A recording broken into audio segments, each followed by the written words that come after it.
In this video, we will review the Offices page for MitraTech admins. Let's start with some vendor search tips.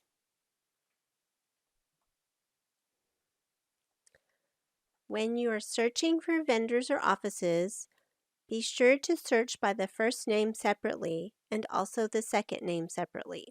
If there's any special characters such as accents, try to search for a different word without special characters. Don't search for the entire name of the firm because if you search for Baker McKenzie, you won't find Baker ampersand McKenzie. So avoid using punctuation. So instead of searching for K ampersand L and the word Gates, you won't find K ampersand L Gates. That doesn't have any spaces. Remember that Collaborati uses a dumb search, so the name must match exactly if you search for the whole name. So don't search for the whole name.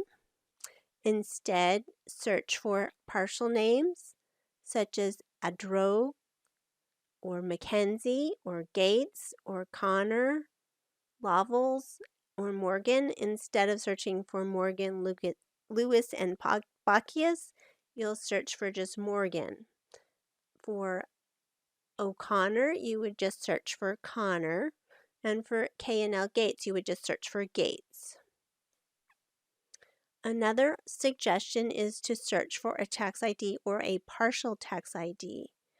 Currently, the filters don't, they consider the hyphen. So if you have a hyphen in the tax ID, then you would have to include that in your search.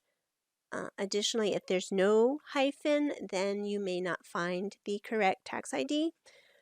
Additionally, the tax ID sometimes shows as not available, so the tax ID is not a good first search. Here's some suggestions. Searching for 2137456. Don't search for 36-2137456. And here you can also see at the bottom 8770809 instead of searching for GB space 8770809. So for vendor onboarding, we try to match closely on the following: firm name, tax ID, city, or country. Now for the tax ID, it must be an exact match for e-council clients, though you can communicate slight differences to the e-council client so that the tax ID will match when they map it. More tips: there's sometimes typos in the vendor name. So there is a Cozen O'Connor that has a E instead of an O at the end and no apostrophe. So that would be an example of a typo in the vendor name. So avoid searching for just one part of the name. Try searching for both parts of the name to identify any typos, and avoid making new vendors with typos. Additionally, there's some vendors with the same name. Some of these vendors may have merged with other firms such as Concilio. Collaborati support should not be changing the names of the vendors unless the firm admin is asking for that. Firm admins should maintain their own profile. And there are duplicates into Collaborati. We really want to avoid that going forward.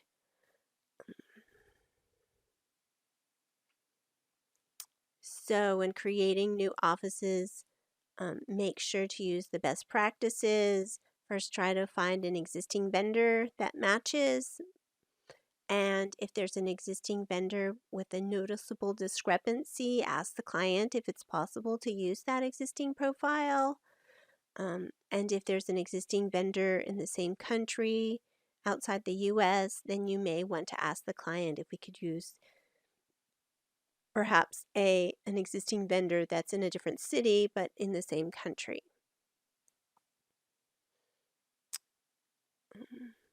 Yes, and if the client is requesting that you add an additional profile, you want to make sure that the name is unique and that the tax ID and the zip code are not the same.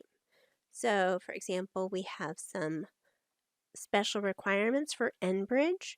They require duplicate timekeepers for their AP feeds. So you can see here that we had to create some new vendors with the same name. They're all in the same city. There's the same address.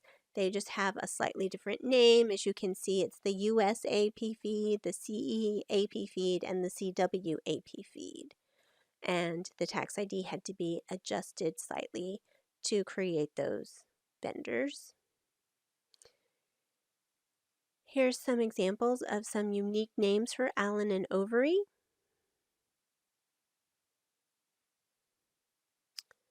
And you can see here the unique zip code that we had to create for the Bennett Jones offices.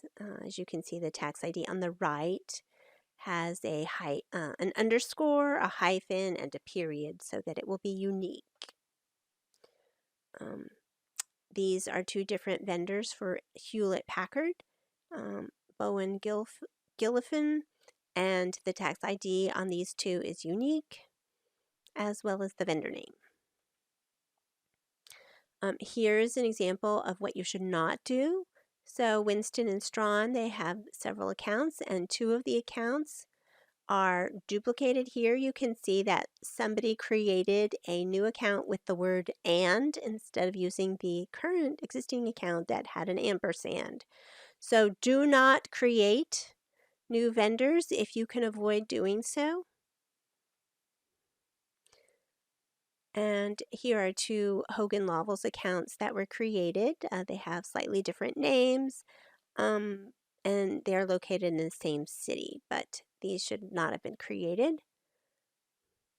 And these are duplicate vendors that are legitimate. These were for Enbridge requirements. And we also have some K&L Gates vendors that have spaces in their name and not any spaces in their name. So you can see how it would be easy to overlook those if you do the improper searching. Additionally, for Baker and McKenzie, we have some suggestions. You should search for Baker or McKenzie, and perhaps both, because we have even one Baker and McKenzie that has a space in the word McKenzie. All right, thanks for your attention. So here we are in Collaborati, and we'll show some examples. When you use the search filters, avoid entering the full name, especially if there are multiple names. Also, avoid searching for names with commas or other punctuation because search results may not populate. So if you're looking for Baker and McKenzie, you can search for either Baker or McKenzie. Now here we have searched for McKenzie and we got a lot of results. However, if we search for Baker,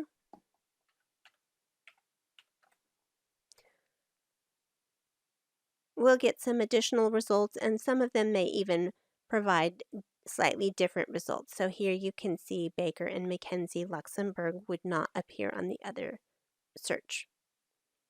Once you have entered one part of the name, you may need to enter additional search fields.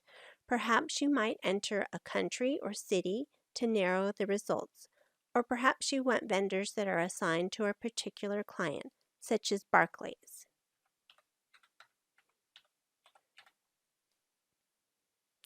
So here we can see the Baker accounts that are assigned to Barclays. Once you have entered some search filters, you can click on the office name and review the office profile page. You may also search in different ways, such as by the tax ID or partial tax ID. Note that if the tax ID is entered as not available, the tax ID search may not produce a result.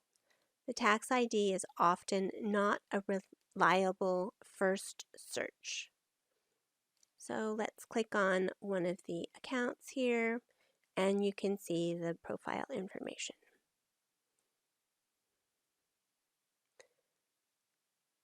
Additionally, if you wanted to search for the tax ID,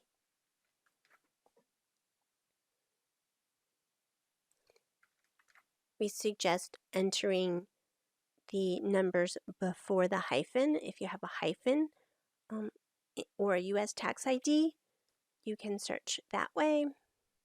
And that will give you slightly different results than searching without the whole number, without the hyphen, or with the hyphen. So best practice would be to search for a partial tax ID here.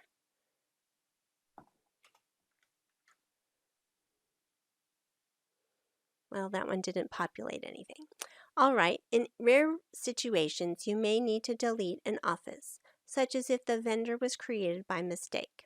In order to delete an office, first you should identify if there is a firm that needs to be deleted also. Then you can delete the office and wait for the system to update. This may take several minutes, and you may want to confirm the next day if it's taking a long time. After the system is updated, you should delete the firm. Note that you would never want to add a new vendor unless you are certain that you are not making a duplicate vendor. Additionally, you can use the search filters on the Offices page to find one or more firms. Note that on the Firms page, see here you can click on the firm name to get to the firm profile. But if you wanted to search by the client, you can't do that from the Firms page. You can assign multiple vendors at a time to one client using this link on the Offices page. And then you would choose your client and assign the vendors. This is very helpful when onboarding for a new client, but normally when you are just doing one vendor ad at a time, you would want to have more control over the process by reviewing the offices individually. Thanks for your time.